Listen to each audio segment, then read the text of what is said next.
We're going to look at solving a slightly trickier trig identity here, proving a trig identity. It's slightly trickier because we've got stuff on the right hand side, and normally we try and make it equal to the right hand side or make one side equal to the left hand side, but we've got stuff on both sides which is going to cause us difficulty. We've got a compound angle here, another compound angle, and a squared. So we're going to have to do something to both sides. So let's start on the right hand side because it's the least tricky side. You can see we've got a compound angle because inside our brackets, inside the cosine, we have 2 bits. So that's cos A plus B equals cos A cos B minus sine A sine B. So let's write that out beneath, using a different color for my identities that I will be using in the working.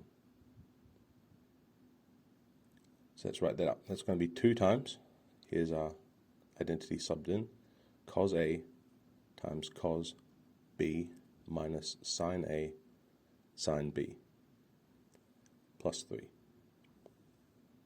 Now you can calculate this, so you might know that cos of pi is -1 and sine of pi is 0. So if we expand this out and simplify it, our right hand side is now -2 cos 2x plus 3. And I'll just bring the left hand side down so we can compare it. Now we still have this double angle, and we could try and do something to that, but I don't know if we'll do anything to make it simpler. So let's work on the left hand side now. We've got a compound angle and a squared. Both of these can be difficult, but the squared is the most important thing to move off now. So look at what formulas we've got to deal with this. This one looks like it matches the best. It's got a sine squared, and it's equal to cos 2a. So I'll write that down. Using red now to indicate the identity we're using. I'm just going to rearrange this. I'll write this on the other side so it's near what we're looking at. We're going to try and manipulate our identity here so it looks like what we're dealing with. So I'm getting the sine squared all by itself. We don't want a negative, so I'll make everything change sign. -1 becomes +1. We've got a 4 here, so let's times both sides by 2.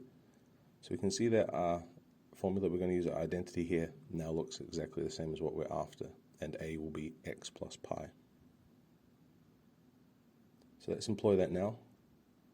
Instead of 4 sine squared, I'm going to plug in 2 minus 2 cos 2a, and a is x plus pi, so here it is, and we've got the +1 at the end.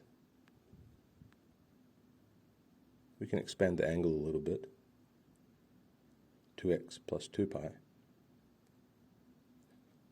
Now we're looking a little bit better, but we still have this compound angle here to deal with. We don't have a compound angle on the right hand side. We used that formula already, so let's bring it down again. I'll write out in red, cos A plus B equals cos A cos B minus sine A sine B, because the sign swaps for the compound angle for cosine. Let's employ it again. Here it is in the bracket, cos A cos B minus sine A sine B. Once again, calculator, or just from looking at the graphs, cos of 2 pi is 1, sine of 2 pi is 0.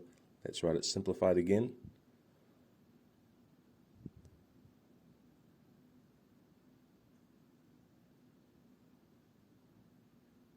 And if we look at what we're after, we can write this just a little bit more simplified.